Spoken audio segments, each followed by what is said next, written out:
The question I want to ask is, was there something really wrong with, the economic model of Axie, or did the players actually break it? What do you think? Web3 Gaming, the latest news, updates, and esports. This is YGG TV.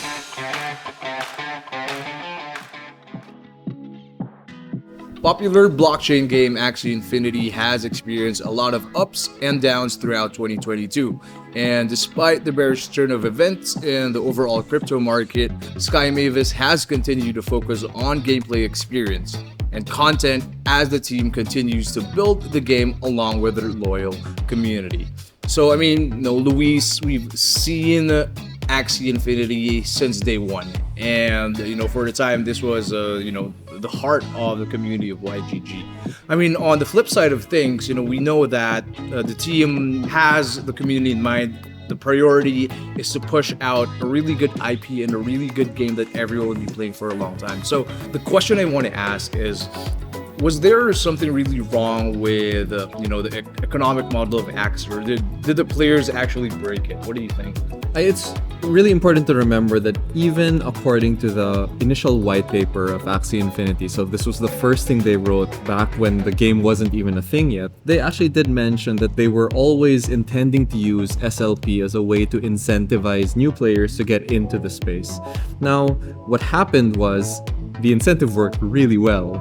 Right? We saw, at its height, I think we saw 2.5 million players playing the game actively every day. Certainly, it's dropped a lot since then. I think we're looking at more like 500,000 to 700,000 on any given day, which is still not nothing. It still makes it kind of one of the largest Web3 games in the world, but it's certainly kind of a far cry from back then. I don't think there's necessarily anything wrong with using a token to incentivize activity and engagement. I think what happened was that there was just a little bit too much of it, and kind of as we've seen with the SLP price, it's actually dropped quite a bit from just even the start of 2022 to kind of December of 2022. The drop was pretty significant. Yeah, and at the same time, the bear market started, so it's basically a double whammy to the whole ecosystem in general. But for me, Luis, as a player, I've always loved Axie Infinity, and like the daily rewards, the daily quests. It worked. Like let's not take that out of the conversation. Like it definitely worked. They were able to bring in more and more players. But like one thing that I personally think we can't avoid is people that will try to exploit the game. Like there were videos of bot farms. Right. There were videos of maybe like even like programs that can predict the cards of your opponent. Right. Yeah. So it happens everywhere. Like since ever since games were created, like from there will always be cheaters. Exactly. I wouldn't say these are Easter eggs that devs actually put there on purpose for us to find and get surprises out of it. But for Sky Mavis, which is and it's still very early stages, like I think it's hard to keep up when basically it's your team against the world, right? That's true. And I don't blame them. And I actually, I want to give props to the team of Axie Infinity for focusing on actually building out the IP. And, not to mention all of the other projects, all of the other programs, all the other syncs that they've been pushing out throughout 2022. Their only goal right now is to keep the community alive, and we've seen that huge of an initiative with AxieCon 2022. Yeah. And what do you think? Like I wasn't there, but it just came to show how these community members actually would go out of their way to support a game that they started with. Yeah. Like AxieCon was a really great reminder that the community is still there, right? Yeah. Even if a lot of the Filipino players could not make it out to Barcelona, many people wanted to go for sure. And a lot of people were kind of yearning to be able to attend what was the last big version 2 tournament, right? And that was the last one.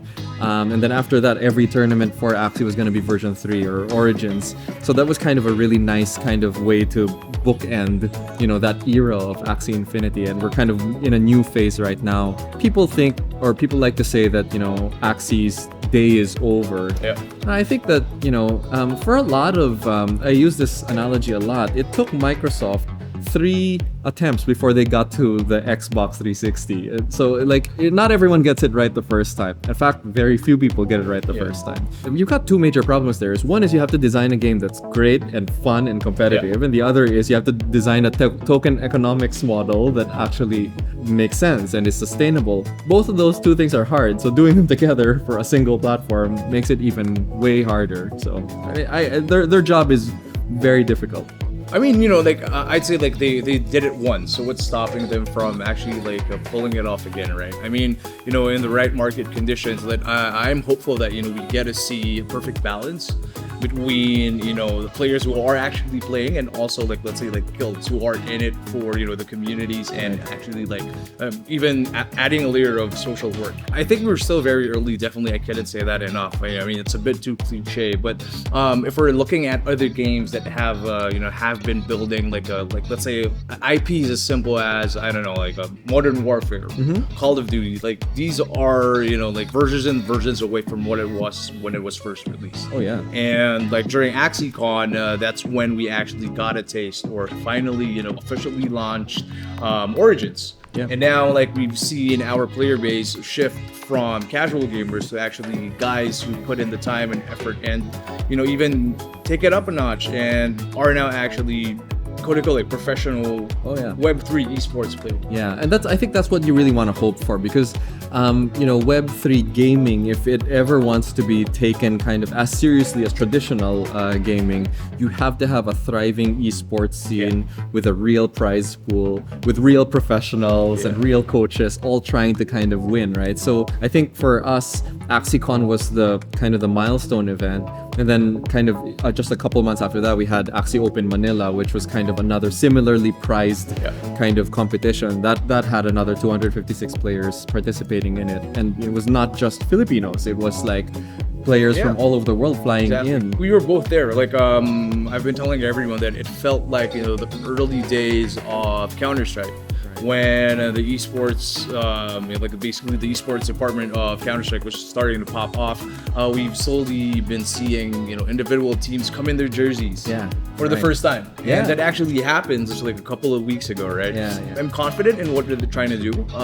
Like esports, definitely, it says a lot that they actually put in 120k USD for the prize pool of YGG. Not to mention the tournament with MMG right after, which was another whopping 160k, right? So in that fact alone, we actually broke the record for the highest prize pool in Philippine history. In 1 week, we broke it twice. Nice. So that says a lot, and I should give props. I would say, like, everyone should give props to the team over at Axie Infinity, and actually like putting in, you know, that time and effort to actually go here and activate with us and actually host these events with us. It's definitely not a joke putting out that much money for your community to you know, to basically build itself in terms of esports. So not to mention that we almost forgot that Axie Infinity endured a 650 million hack last year as well. Yeah, that's true.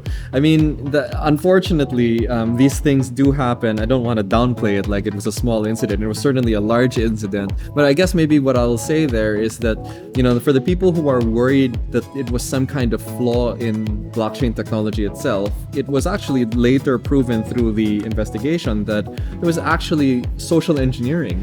Where, you know, kind of the hack actually started because of a software engineer within Axie Infinity that was fooled into believing that he was, you know, kind of talking to a potential job recruiter. But it turns out that they were actually trying to, you know, infiltrate his computer, and that was what was going on there. So, you know, the blockchain itself is actually secure. It's just, unfortunately, the human component, not so much. Which is sad, but, you know, I mean, that's kind of the way it is. I think anytime stuff like this happens, security just across the board of any organization suddenly tightens up because you learn big lessons, right? I mean, like, at first I thought everyone on LinkedIn was just extra friendly. Apparently they're trying to get access to, you know, to my MetaMask and my seed phrases. So that's a different story. But these are hiccups, and as you said, like, we don't want to downplay it. Like, $650 million is a huge amount. But then, like, these guys paid it back to the community in full. You know, took a while, but then overall, like, the Ronin Bridge was open again, and everyone was, you know, back to their business as usual. But yeah, I mean, so Axie Infinity, what do you think these guys have up their sleeves for the next 2 to 3 years? Like in your Yeah, opinion? yeah. So I think for me, a lot of game balance upgrades and updates is definitely on the cards. I'll also mention that, so my favorite competitive game of all time is StarCraft 2. That's been around for a good 15, 16 years. They released a new balance patch last week. Really? So there's still, even a game that is that old is still kind of rebalancing itself very regularly. I think with Axie Infinity Origins, we are going to be seeing a lot of that. We're going to see a lot more of these kind of side games that they're kind of building. Yeah. Lots more community programs, creator programs, things like that. And then I guess a lot more esports activities, because like their esports grant is just getting rolling, and I assume we're gonna see a whole bunch of other ones, like major tournaments all around the world, because the Axie Infinity phenomenon is not just in the Philippines, it is in several other countries. I think the Philippines just happens to be the place where it is the hottest. Yeah. But that doesn't mean that you're not gonna see tournaments in Latin America or other parts of Europe or elsewhere. So I'm very excited about 2023 for Sky Mavis and Axie Infinity. I couldn't agree more. I mean, like I myself, I think that Axie is a very powerful IP. Yeah. There's always that kind of affinity gamers have with just aesthetics of the game. Sure. Games like Axie Infinity, right? Like there's that attachment. Not only like do these like really cute monsters like or make really good collectibles, but yeah, you use them for esports. I may be not the best, but then like at least in YGG we do have a very solid team led by Michael Becca. Like I think the YGG esports team, we call that the YGG elites. That these guys are gonna be really kicking ass this year, because honestly, like we're right in the thick of it when it comes to Web3 gaming, right? So this is kind of our domain. So in my opinion, it should be our boys kind of winning those tournaments, right? Definitely. For everyone at home listening, so the doors are open for YGG. We are looking for very talented players, not only in Axie Infinity, but for anything Web3 esports in general.